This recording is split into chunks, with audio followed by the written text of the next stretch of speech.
Hi guys! I'm back home. So, ayun. Ito pala yung napili ko. Tingnan nyo. Ganda, diba? Aesthetic yarn. Iyan ang mga baby cats ko. Ito yung napili ko dun sa yagyag ni mama. By the way, inuulit ko po.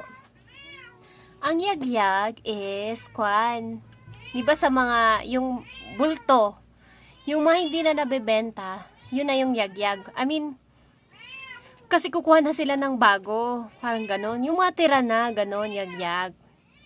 Tapos kasi yung yagyag na yon nabibili nila ng mas mura. And yun, gagawin ni mamang basahan. So, before niya gawing basahan, kumukuha ako ng mga damit. Kasi sayang naman, diba? O, diba? Like this, oh. Imbis na gawing basahan, nakuha ko pa.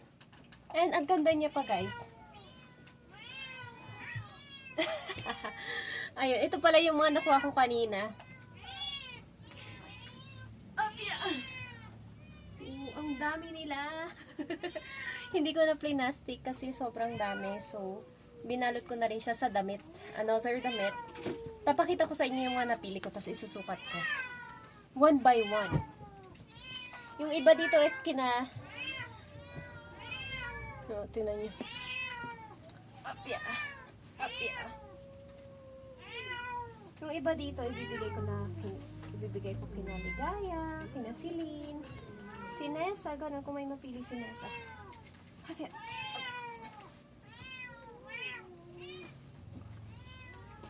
Ayan. Diba? Sobrang dami. Tapos isukat ko sila one by one. Pakita ko sa inyo. Ito yung first. Pa-cute lang. Number 2, wait lang. Ay, kita. Ito rin yung isa sa napili ko na cute lang ako. Akala ko nung una super crop top siya, pero hindi. Okay lang siya. Akala ko nung kasi malaki siyang tingnan. Pero okay lang siya now. Ba? Ang cute niya lang. Pero pag tumaas ka lang, makikita. So, ganon. Ang cute niya din. Grabe! Ito naman kakaiba yung style niya. Nung una, ang pangit-pangit niyang tingnan pag di pa nasusuot. Pero nung nasuot niya, ang laki kasi nito, ang weird. Pero sabi ni mama, pag malamig daw, perfect siya. O, diba? Pero ang weird niya lang. Pero cute siya. Tapos, ang ganda niya dito sa part na to. Pag nilalamig ka, o, diba? Chiki. Ayun. Cute din siya. Diba? Heart Evangelista. Feeling. Okay, ito na. Next na. Wow. Ito ang cute lang nito kasi ano siya. Ito, yung loob niya super warm, o di ba? Tapos hindi ko alam kung sexy siya tingnan for me. Pero bet ko siya. Kasi ano lang siya, very yung kita pa rin yung taba ko pala. Pero simple lang, o di ba? Saka maganda pa yung tela niya. Tingnan nyo yan, oh. Diba? Ayun. Marami na naman ako naidagdag sa damit ko. Ito naman, turtleneck siya. Hindi ko sana siya kukunin. Kaso, maganda pa yung tela niya. Tapos pag malamig, diba, baka kailanganin ko siya pag malamig yung weather. Medyo may ano lang siya dito. Medyo maliit na butas lang naman, pero hindi nahalata yan. Pero, ayaw ko kasi ng turtleneck. Para kang nakalutang. Pero, sabi ni mama, kunin ko daw kasi sayang din. Ayun. Kasi maganda pa yung tela niya. Diba? Saka magagamit ko siya in the future. Ito naman yung next. Maganda siya pero ang weird lang. Kasi alam niyo yung tela ng tuwalya. As in ganun. Okay lang ba? Oo, parang tuwalya. Pero sabi ni mama maganda daw. Saka may design pa siya. Diba? Ang sabi niya dito, navy, hindi ko alam. Pero maganda rin siya, pero nawi-weirdohan na ako sa tela niya kasi parang tuwalya.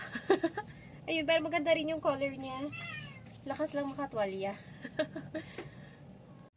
Ito naman yung isa, sobrang ganda pa ng tela nito. Alam mo, parang ano to? Yung pang sports, pang bike, ganun. Ang ano niya, ang kapal ng tela niya. Tapos ang astig niya pa. Kung sexy lang ako, di sana may shape. Ayun, ganun siya. Hmm. Ang ganda pa, as in, 100% ang ganda pa ng tela niya. So, ikikip ko siya, malay mo pumayat ako, tapos kumasya siya sa akin in the future. Maging biker ako, di ba? Ayun. Wow. Ito naman, gray siya na sweater ba tawag dito? Pero, medyo malaki siya, pero Juan, ang cute niya kasi, hindi siya, tingnan nyo. Di ba? Simple lang siya. Yun ang style niya. Simple lang. Tamang-tama to sa malamig na weather. Saka yung ang tela niya ang ganda pa. Ganyan oh, di ba? Ganda pa. Girls like me. Ang dami ko nang napili. Wait lang. Tingnan niyo.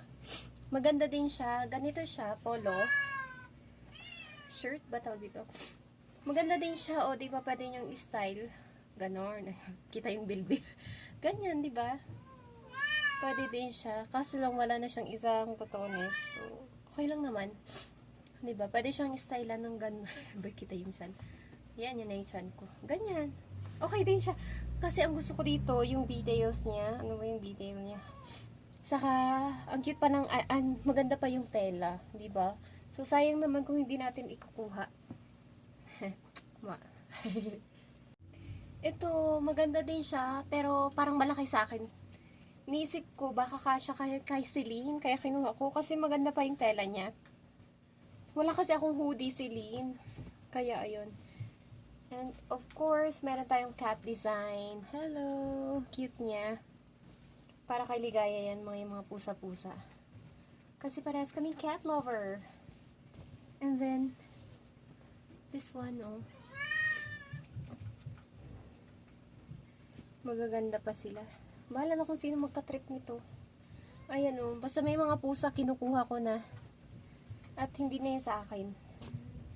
Ito. Ayan. Ayan. So, sino na lang magkagusto? Ito pala yung mga yan. Si Ligaya. Kung may kasya kay Ligaya, kay Celine, kay Nessa. Ayan. Si Ate Baby to. Yung mga pura.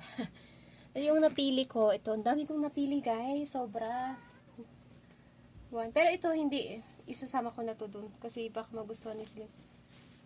Or pwede siyang i-stylean, no? Kasi pang ano siya, cute din.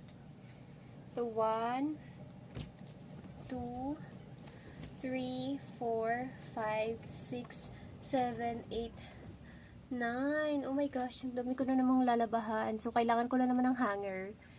Kasi ihahang ko tong mga to. Kailangan i-hanger. Ayun. Ang cute niya din, di ba? Ang ganda pa ng tela niya, oh. Di ba? Kung kasya to kay Celine or kung kay Dave, di ba? Si Dave kasi beshi namin. Di ba? Taba. Ayan. Ayan lang, guys.